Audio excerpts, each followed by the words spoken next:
Welcome to Weathered Questions, where we answer the questions on your radar.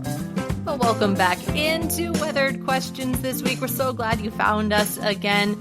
Apologies for taking a week off on our end. We had a little bit of summertime technical difficulties, we'll call them. So as we are moving through here, we're excited to be back. Lots of weather to talk about here over the last couple of weeks, and some nice comments coming in as well to our weatheredquestions@gmail.com email, where you can submit questions and comments to us.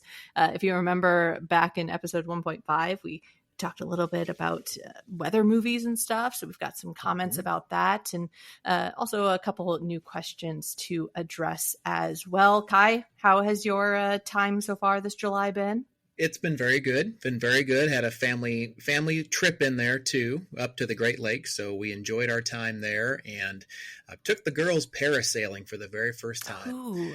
I didn't have the guts to do it this year. Side note, also, if I took my oldest daughter with me, we would be over the weight requirement, which means now I have a weight loss goal between now and next summer. So there's a little bit of incentive there, but they enjoyed it, and we figured they got 300 feet off the lake surface. It was wild. And the cool part is they strapped a GoPro on top of my oldest daughter and recorded the whole thing. Nice. So it's on an SD card here at the house, and definitely looking forward to seeing what really happened on the parasail flight for sure. and then you can decide if you actually want to meet that weight loss goal for next year. And I think I have to. I mean, I can't chicken out now. I can't have my 13 and 10-year-old showing me up. So all right, I'm going to have to get on a parasail next year. You heard it here. Kai's going parasailing next year. Can't back out now. Yep. You got it. In all seriousness, though, I had somebody reach out. They were going up to Ragbri.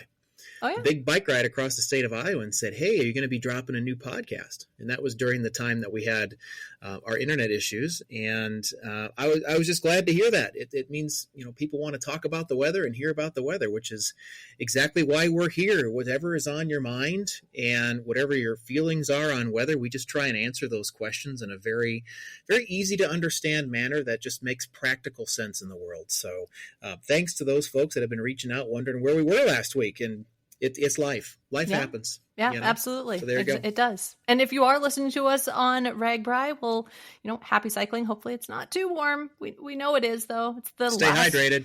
Yeah, last week of July in Iowa. That's what happens on Ragbri. It gets toasty. But we're glad that you have us to listen to for 25 minutes of your ride. Absolutely.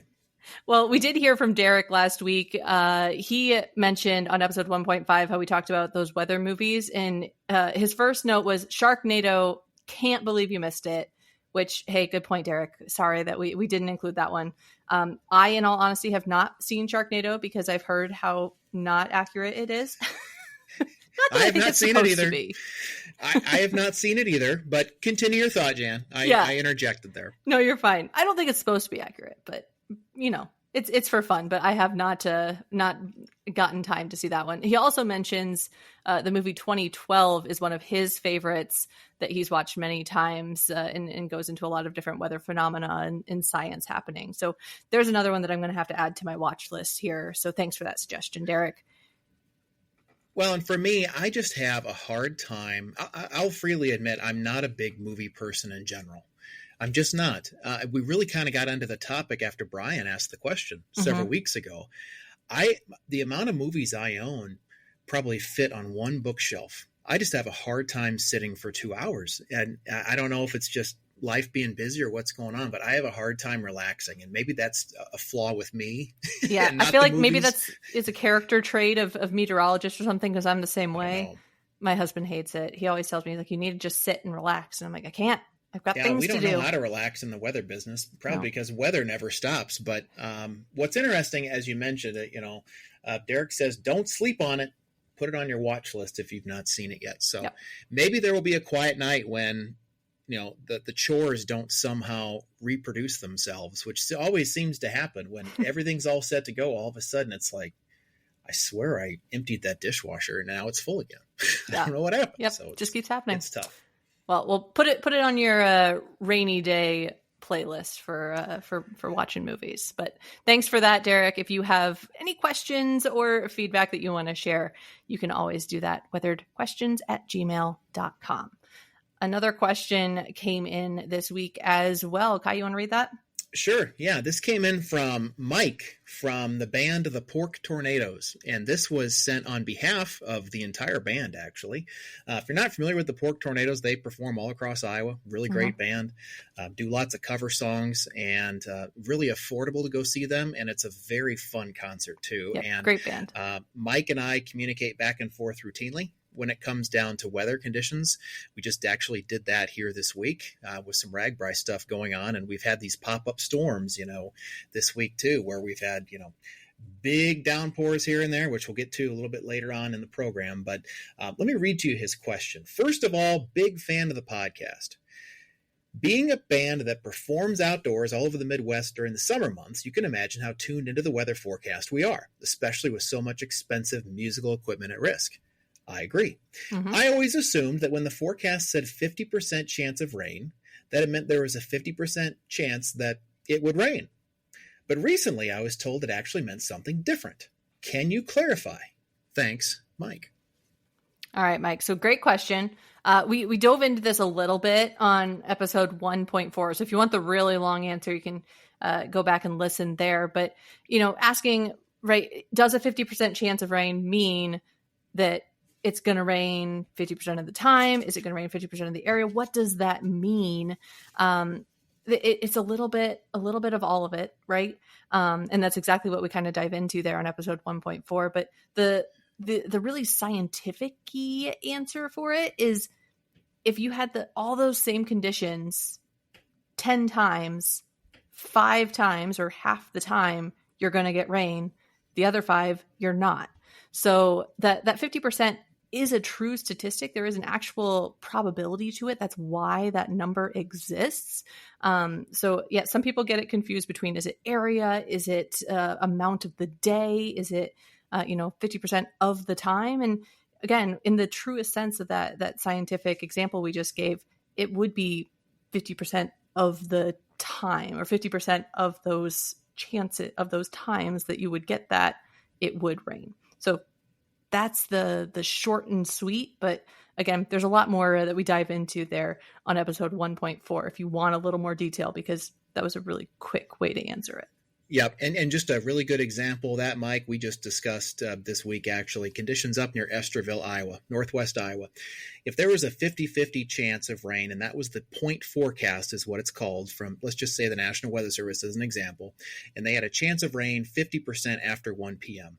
Well, you probably wouldn't expect much in the morning because that's not when they're expecting it. But if it's 50% in the afternoon, much to like what Jan was saying, we can pin it into the time. But then after that, you have a coin flip opportunity at your specific location. So let's just say they probably will only forecast for, a city or a grid point, whatever it happens to be. And it might change if you go one county to the south or one county to the north, but it has to do with that probability of precipitation, or a pop that we call it in our industry, at your exact spot. Here's a great way to test this. Get 10 pennies or 10 coins, whatever you want to do. And to your point, Jan, we drove this home several weeks ago, but try and do heads and tails on all of them and see if you wind up 5 heads, 5 tails. I bet sometimes you do. I bet sometimes you don't. So just because there's a 50% chance, it's literally the probability at that location in the specified time period. And if probability comes true 100%, then half the area will see some rain. But I think, Mike, if you go through the experiment and you flip a quarter 10 times and you log what you've got, you might find 6 heads sometimes and 4 tails the other times, which means, it was a 50% statistical chance, but it turned out to be 60, So that's how it works. A great way to think about it, though, if you really want to be simple, the higher the number, the better the chance. Exactly. It's a good way to think about it. Yep. Pretty plain and simple. Well, hopefully that answered your question, Mike. Thanks for listening and for taking us with you on the road as you're traveling around throughout the summer. If you have more questions, feel free to write them in. We'd love to hear them. All right, let's move on, though. As it is summer, To another very big topic this time of year, heat index. What is it? So many people want to know why we're not just saying the normal temperature, why we're talking about the heat index when it's this quote unquote made up temperature. So Kai, why is the heat index important? What is it? Heat index is very important. It's one of those feels like factors. It's the opposite of wind chill, and it only applies to living things. Your back porch doesn't care what the humidity is to what it feels like, or your top of the grill cover maybe doesn't care. But what happens is when there is higher humidity in the air, literally more water vapor in the air, the processes of your body to cool you down, what our body likes to do is get a nice little layer of sweat going, and then it evaporates off, which is actually a cooling process. It seems counterintuitive, but it is. And as a result, that's why Phoenix at 95 degrees actually is quite comfortable. Sounds crazy to talk about it right here in Iowa, but if it's a dry heat, and it actually it doesn't feel bad at all. You get in the shade with a breeze at 95 in Phoenix, actually feels kind of nice, but here in Iowa it does not. And so what it does is it comes up with a value, and some folks have branded it, whatever they might want to call the heat index, some type of a feels like number. But the higher that number is, the harder your body is working to keep it cool. And as far as I know, all we can do is apply it to human beings. I assume it can always be higher for your own pets. And there's a whole thing about pet safety and heat waves and leaving animals in cars and people in cars. And that kind of delves off into a whole different topic. But the heat index is really just the combination of the air temperature, the ambient temperature, and the humidity, or the amount of moisture content in the air, directly driven by dew points, really. The higher the dew point is, the more you're going to have a high heat index. So if you ask me, keep those dew points down, and you've got a really nice summer day for sure. Yeah, we focus a lot on dew point when we're talking about summer weather, just because that is what really makes it uncomfortable. It's not the temperature. Obviously, the temperature does play into it. If you have 90 degrees versus 70 degrees, like, it's gonna feel warmer no matter what. Mm-hmm. But when you have a dew point well into the 70s, like we can get here in Iowa, especially in July and August, it's just gonna feel very uncomfortable, as compared to a 50 or lower 60 degree dew point, which is just going to allow for a lot less moisture in the air. And the reason, Kai kind of alluded to it, that sweat that you develop in order to cool down, because you have a higher dew point, that means that there is more moisture in the air, and that means that your sweat cannot evaporate. And so that's why it feels warmer. So that's why we focus so much on that heat index during the summer months. One bonus here as well, and I never participated in this as a kid, but I know some who did. Detasseling corn. Oh my goodness, what a hot job. And Here in Iowa, we are unique in that we have acres upon acres upon acres of cornfields. We are part of the Corn Belt, and a healthy acre of corn can give off thousands of gallons of water in several days, especially after recent rains. And so as a result, this week in Iowa, we're closing in on dew points of 80 degrees. That is disgusting. Stifling. It's absolutely disgusting. I'm going to steal that word. It's disgusting. And by early evening, especially, if you don't have a breeze, man, is it thick out there. But not to mention just the humidity in general, but then you add in our land that we have. Iowa is one of the most humid spots in the Midwest when it comes right down to it in July and August. And the corn crop's a big reason why, which is probably why we talk about it all the time. And I've made the same mistake too of reading comments online. Why don't you just tell us the real temperature? Well, just go out and measure it. I don't know. I don't care. But we're going to give you the heat index too on top of that, because it also gives you an indication of how your body might feel or how easily stressed out you can get. And for those folks that have been overheated before, I would be willing to bet if you talk to several of them, it snuck up on them. And I'm also willing to bet there are very smart people that take precautions and they still got bit by it. So it can happen. You do have to be careful, and we're kind of in the throes of it right now with the amount of humidity we've seen already this year.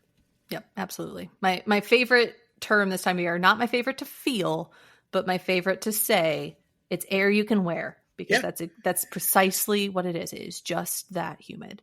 This is why the koozie was invented. Exactly. Yeah. Yep. But and that segues perfectly into today's trivia question. So let's get into it. Preview. What tool do meteorologists use to measure the amount of moisture in the air?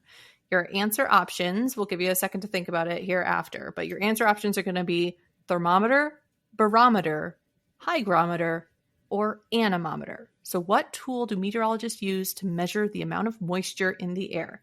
We'll give you a little bit to think about it. We'll get a quick word from our sponsor here today. It comes to you from the Salsa Guy Cafe. Are you hungry? After more than 20 years of farmers market success, come on over to the Salsa Guy Cafe at 2874 Mount Vernon Road Southeast in Cedar Rapids for some of the best salsa, sandwiches, and sauces that you'll ever consume. I might recommend the BLT Conquistador and a nap. And you can't forget the famous alfalfa experience either. Open 10:30 to 7:30, Tuesday through Saturday, and with a second location coming soon to the northeast side of Cedar Rapids, it's the Salsa Guy Cafe.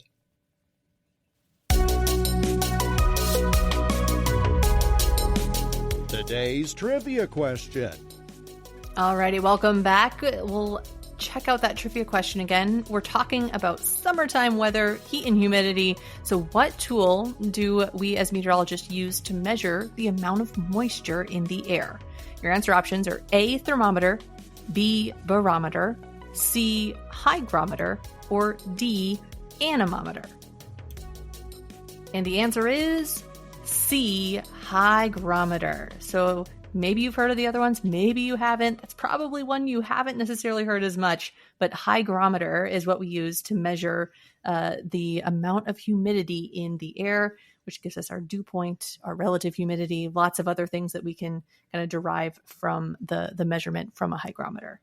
Yeah, and that's kind of one of those situations of which one of these does not belong, because the thermometer, barometer, and anemometer, maybe if you have a basic weather unit in school, you've heard of those three. The hygrometer is less taught. So that's the one that kind of sticks out, Jan, and that's the one that definitely measures our humidity. It's very important. Yeah, in fact, in preparation for this, I asked Kai, I said, Kai, do you have any fun hygrometer facts? Because I don't. And he said, no, not really. So No. It's just a basic tool, right? It measures the humidity. That's about it. Measures the amount of water vapor in the air, and there's nothing else really to it. Nope, it's really about it. It's kind of a boring instrument, but it's one that is extremely valuable in what we do, especially when it comes down to heavy rains, flash flooding, snowfall amounts, so on and so forth. So it's definitely a valuable instrument. It's just not one that's too exciting. Yep, absolutely. All right, so this week we also heard from Ray again, who asked us another question. He says, maybe you can add this one to your list. What causes fluctuations in barometric pressure? And another, he says, what causes the wind to blow? And those, Ray, maybe you know or don't know, but they're pretty closely related questions, actually. So we threw them in here into one question that we'll answer. So, Kai, why don't you take a stab at that one? Yeah, so you're right. They're all kind of related. The fluctuations in barometric pressure and what causes the wind to blow. Well, actually, fluctuations in barometric pressure causes our wind to blow. And it goes from a pressure gradient from the high pressure system to the low pressure system. And the pressure systems are generally driven by temperature differences because of the density of air. And one way you can think about this is you go down in your basement in the summertime, air-conditioned house or not. If you're AC'd, then you're really in heaven, though, downstairs. And that's where the cool air is going to go. Why? Because it's more dense. The less dense air, the real warm stuff, will actually collect on the top floor of your home. And if you got any kids in the throes of summer that are on the second or maybe third floor of your home, and you decide, I'm not going to run the AC, they're going to be toast up there. They're going to be warm. But they are going to benefit by the warm air in wintertime. So That's where they do get the benefit. In fact, some folks will turn their ceiling fans around so that they can actually change the circulation of air in their homes seasonally. So it really comes down to, Ray, the temperature of what's going on, because barometric pressure, air pressure is really just the weight of the air above you. If it's very cold air, it's going to weigh the most. If it's very hot air, it's going to weigh the least. It'll take up more space. But what happens is, just like letting out a balloon that you blow up at a birthday party, you've created a high pressure zone. You let that balloon go, and the air flows out of that balloon and out. And as a result, you see the air going from a high pressure to a low pressure. So that's what really causes the wind to blow. And that's why, Jan, in the upper Midwest, Our windiest season is not fall. Mm-hmm. We were taught that in school, that our windiest season is fall. That's incorrect. Our windiest season is spring. Actually, March and April are our two windiest months across the state of Iowa. Why is that? Because you have places down in Georgia, Texas, Louisiana that can get in the 90s, and you can still have blizzards going on up in North Dakota and Iowa. A huge temperature difference means a huge pressure difference, and a big pressure difference means what? A lot more wind. Mm-hmm. Exactly. That's why April has been so awful lately. I'm sorry. It has. It's just been terrible. It's just cold. And when you have a cold spring, the air is always going to be moving around. But that's the general gist behind it. Yeah. Those, I forget the exact quote, but we did have a quote in the weather lab when we were working together, Kai, looking ahead to like spring one time that you predicted that April was just going to be very, very windy. Yep. And it verified very, very much so that, Yep. Several months in advance that it was just going to be one of the windier ones. And it really has been. Well, and one technique that I tried to use, it did not work this year. And that's the thing about weather is it works most times until it doesn't work. But I like to look at the Great Lakes temperature and the Great Lakes ice cover. And it seems like the more ice cover there is, the colder that air is going to stay up there, and therefore the more of a pressure gradient that could develop. I haven't really proven it at all, but it's just something I've noticed over the years that it seems like if they happen to have a pretty good winter up there in Michigan and keep that lake water cold, that means the air above the lake is going to be cold. It'll have a higher pressure and therefore maybe a little bit more wind. So it didn't work this year. That trick didn't work this year. It was still a windy spring, and the Great Lakes didn't have much ice coverage at all this year. So sometimes you win, sometimes you lose. That's the nature of weather, right? Exactly. Pretty much. So our next topic here, this is just going to close out our program today. We're going to talk about flash flooding. I put a stat out there on LinkedIn this week, and it was about how many flash flood warnings have occurred in the United States. And the National Weather Service has collectively issued 3,400 flash flood warnings just from year to date. And we've obviously heard all about the disaster in Texas that had occurred. Mm-hmm. But there's been other places in the country that have had substantial flash flooding as well and loss of life too. And so it kind of gets us into the topic of flash flooding. What is it? Why does it happen? Can we work to predict it? What are we really dealing with here? And when it comes down to it, it kind of circles right back around to the top of our program. Humidity is so high. Heat index is so high. And so there's a variable out there called precipitable water. And what that is it's a calculation from the top to the bottom of the atmosphere in a column. And if you were to take it just like a dish rag and squeeze it out, that's how much water would come out. And whenever that value is above 2 inches, you can sit there and think to yourself, man, if a thunderstorm forms in this environment, it might produce 2 inches on me. And then guess what? If that thunderstorm doesn't move, but the air feeding it moves, it might produce more than that. And it might be in an isolated spot like you experienced this week. Yeah, I did. Just this past Sunday, for us here in Northwest Des Moines, we had a tiny little shower that just popped up right over us, nowhere else, on the radar. And we picked up about a full inch, I think, in about half an hour.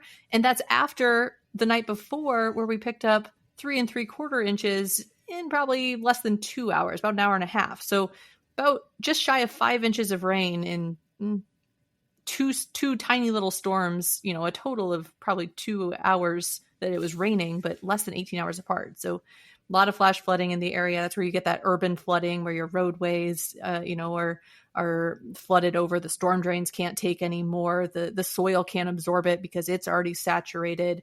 And that's where you get flash flooding situations like, that can get really, really bad, really fast. Is that water just has nowhere to go because it's just coming down so fast. Yeah, and there may be more instances of that in Iowa here this week too. So just be mindful of it. You can probably tell as soon as you go outside. I know that if I go into some type of commercial grocery store that they keep it air conditioned, you can see the front walls just sweating over right now. And if you're a glasses wearer and you go from a cold car that maybe you're on a road trip, the AC is just screaming, and you walk outside and all of a sudden it's just a fog. So very humid this week for sure. And there may be some more of these really heavy rain type thunderstorms coming up here this week. But this comes to an end here of Weathered Questions. And we still want to encourage you to submit questions to us. But Jan and I also would love your feedback. Both her and I worked in television a long time. We both have received emails, both nice and nasty. Mm-hmm. You really can't offend us. And well, don't tell them that, Kai. Well, I'm going to tell them that. That's okay. That's all right. You can't really offend us, okay? But we would love your feedback. Not a challenge. No, it's not a challenge. We'd love your feedback. Feel free to leave a review. Feel free to tell your friends and family. If you like the program, please leave a review. Leave some good feedback, and the podcast world continues to grow and grow. And this is just two people talking about weather, and we really enjoy it, and we really hope you enjoy it as well. And we still want to remind you can always email us your questions to weatheredquestions@gmail.com to join the conversation.